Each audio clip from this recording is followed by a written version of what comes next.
We spent the past couple of years in a crazy hot market. Louisville home sales decline as demand outpaces supply. Effective communication is at the core of any situation. If you master these two ideas, you'll have a chance of being successful at residential real estate marketing. I think you need to be looking for investment opportunities that move the needle. The market will never crash if demand exceeds supply. This is what I've been telling you all along. This is the Jay Pitts Show. And we're back, folks. Welcome back to the Jay Pitts Show. I'm your host, Jay Pitts, here with a long-awaited return of our co-host, now a father. We're going to get all that news here in a moment, but Mr. Ryan Harris. Ryan, do you feel different?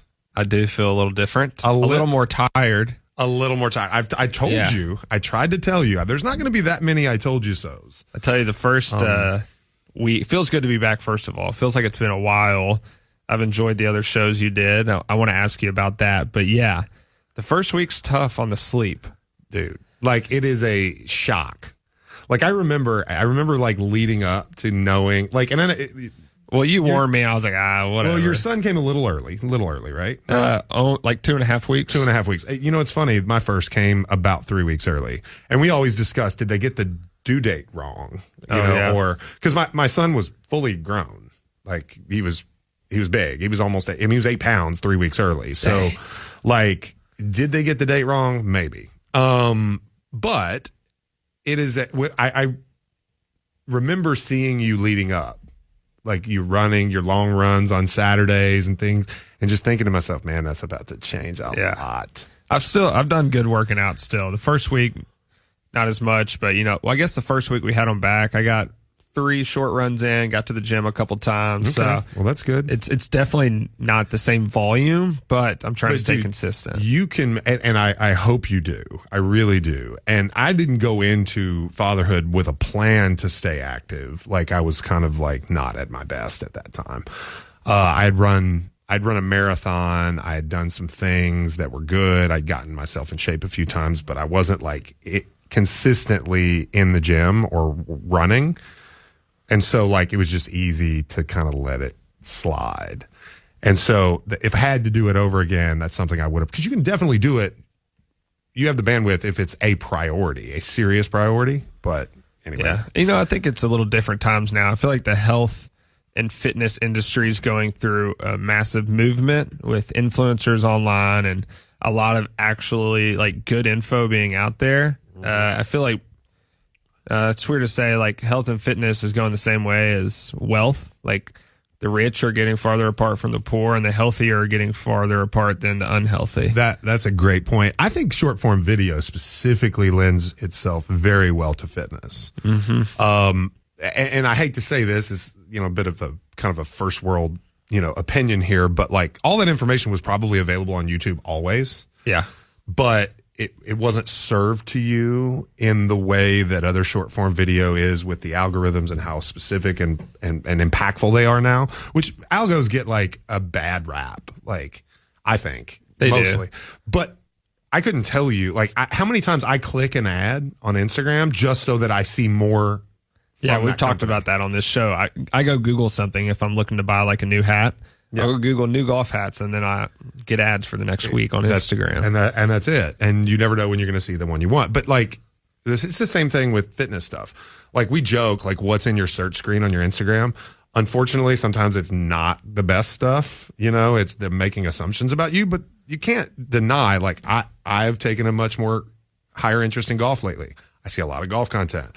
I've seen fitness content since I've got back in the gym more. I see baseball coaching stuff because that's what I do with my kids. It's funny to watch the seasons change and the content with it. So like baseball ended and immediately football stuff started showing up because I'm going from coaching. It's like maybe they really are listening to me. Well, and it's also people are finally posting football videos. Nobody's posting those until football season starts. It's true. It's true. But cool. So, I wanted to ask you, so you did a few shows without me here. I'm usually the one that plans them, kind of leads the way and lets you go. How was it being on the other end, planning the show and doing it from that side? I mean, I've done the podcast for years, and so some planning I was used to. I never did as much like reaction content like as we do here. So finding the articles, I'll be honest, I didn't deep dive like I probably could have, probably like you do. We definitely didn't do as much like viral or in the now kind of stuff. Like it was mostly real estate. And frankly, a lot of it hits my inbox, right? So I was able, sometimes I send you articles and stuff. That's like the really good stuff that I send is stuff that like finds me. And so it was fine. I think they kind of didn't appreciate waiting on me like 10 minutes before we started recording so I could get my thoughts together. I certainly didn't take enough time up front the way you do. So, they did good. Much props. Luke's a natural. Luke is a natural, and we were speaking gigs. Yeah, we were blessed to have him pinch hit a little bit. So Luke's a good dude. He Andrew Dow I thought did really well. Yeah, I thought so sponsor too. Andrew Dow got a nice viral quote. You pay payment, not rate. I saw a lot of people appreciate that. That made its round in our socials. So good. Anyway, what else you got for us today, man? I wanted to ask one more thing. It's funny. You responded to something I sent you yesterday. It said, sorry, I was on the golf course and I'd already had on this list. I wanted to ask how the golf journey was going. It's rough, man. It is rough. So I'm an athlete. So that comes inherently with a couple of things. Number one, I'm not good at being bad at something. I'm really not. But I gave myself permission all these years to not care. Yeah. Because I didn't invest enough time. I had bad clubs. I play once, twice a year in a scramble, usually not even playing my ball. And, I'm becoming aware of how little I know. And I always felt like golf was a smaller game to me. Hard, very, very difficult. Never doubted its challenge level, but like the nuance, how much I don't know. Like you joked with me about my putter being in the wrong spot in my bag. I fixed that. Yeah. I'm good. So now you're not going to walk up on me and know I'm a duffer until I actually swing. But no, I mean, so I can hit shots. I feel like that not most golfers, but most humans can't hit. Mm-hmm. Like I'm not saying like I'm still an athlete. I'm still 6'4", 240 pounds, and I hit the ball a long way. And when I stripe it, it's impressive, right? But that just doesn't happen very often. And I've gotten to the point where I can hit really good shots.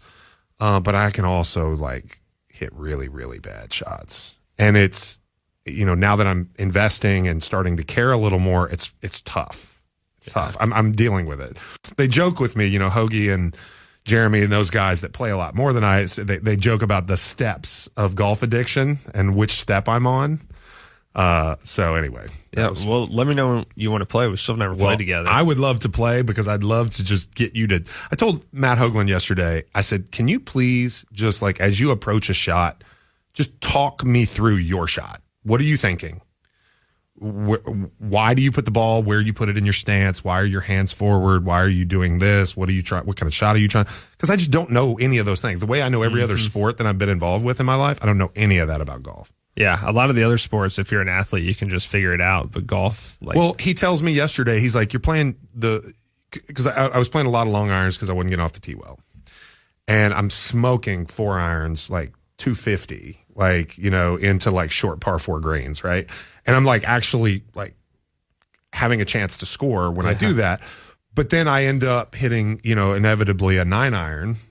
Right. And I'm still playing the ball way too forward in my stance. He's like, move that ball back in your stance. And that one change, just like, and I put one at like 8 feet.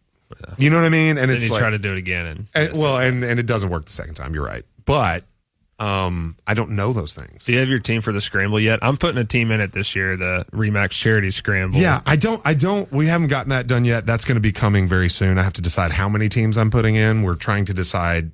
We can have up to 30, and I'm trying to decide how many we will sell before I decide how many I'm putting in. Okay. But it's a good chance we could play together because obviously your objective to win to playing in a scramble is to win, and obviously Ryan's been probably the best golfer in the company. So I'm going to put my own team in. I think. Okay. I'm going to bring a squad. You're going to bring a squad and win. So you can't bring 3 A's and let me be the. So I have 3 past clients in my real estate business. Some that I played college golf with, and a couple that are trying to play pro now on the Corn Ferry. I assume there's nothing against bringing pros for your team. I mean, as far as I'm concerned, it should be fine. It's for the kids. It's for the kids, man. It's for the kids. Cool. Looking forward to it. Let's do it. All right. I'm going to go over real quick. In case you didn't catch that was him nicely telling me I'm not good enough. Just so you know. No, it wasn't. I want to support the charity too, and I'm not just going to jump in on a team. I'm just messing with you, which I know happened some last year. With people. There was a little bit of that, but that's okay. So, hey, I'm an independent agent now, so I gotta do this on my own now. You are. I wondered if we were going to talk about that. We don't have to talk about it too much this episode, but we can another one. Okay. All right. We'll leave it to that. We'll preview the consumer real estate question. I don't know if you all did this on the last few episodes. Okay, we did. Cool. I assigned that to Luke, and he came through. Awesome. Well, I hope this isn't a repeat one, but when we come back from the break, Jay's going to be answering what kind of real estate transaction is the most difficult for a new agent to handle. We'll be right back on the Jay Pitt Show, Talk Radio 1080, Real News, Real Talk. Welcome back to the Jay Pitt Show, Talk Radio 1080, Real News, Real Talk. I'm your co-host, Ryan Harris. All right, Jay, I was just asking you our consumer real estate question of the week. Sure. And it is, what kind of real estate transaction is the most difficult for a new agent to handle? Yeah. So, okay. I think it's a pretty straightforward answer. And I'm going to take some liberty on the word transaction, because to me, this comes before a transaction, and then progresses through the transaction to the closing. So I'm going to say generically speaking, a listing is very challenging for brand new agents to handle. There is one very simple reason why. When you represent a buyer and there's nothing for them to buy, that blame naturally is placed upon the market in this like amorphous kind of, all home sellers that are not listing their home and making it available for a buyer to purchase. When you're listing your home with an agent and that home does not sell, or the terms are not arrived at that you prefer, blame is very naturally placed upon the agent. And that sort of conflict, that sort of challenge, those difficult conversations are really challenging for an agent to be able to kind of navigate. Frankly, it's probably not the agent's fault in most cases. Most agents, that are brand new, don't have the bandwidth or the experience or the wealth of transaction knowledge to pull from to explain to a client why their expectations were off. Most times, those agents allow that seller to overprice the property, which means fewer showings, which means fewer views that translate to fewer showings, which means fewer offers, which means a lower price. And it's all that linear, like step-by-step relationship that occurs. So I'm just going to say listings, right? The transactions are harder as a listing agent too. And it's why you see most agents start off with buyers. Most agents start off with buyers that are very similar to them personally, and then they expand beyond, because they slowly but surely work into form where you can have those difficult conversations, solve those big problems. Yeah, cool. What about thinking of the real estate transaction as not like listing versus buying, but as you're helping a couple getting a divorce that needs to sell their home, or you're helping somebody that needs to sell their home to buy a home, and you have to line up those timelines. That's great. I like that. A buy-sell is challenging. Okay.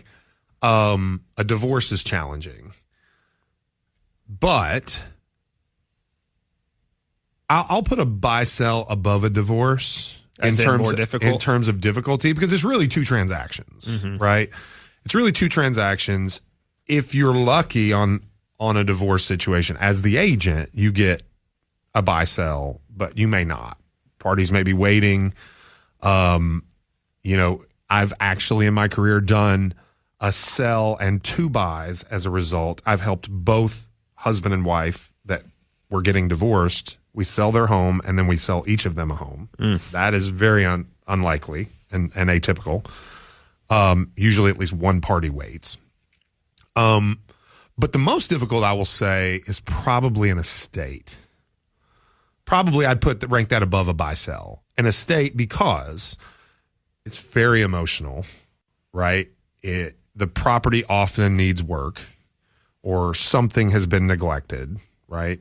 And unfortunately, your seller is dealing with grief, right? So a marriage ending is challenging, but I think losing a life is probably more challenging. Those are probably the most difficult. Yeah.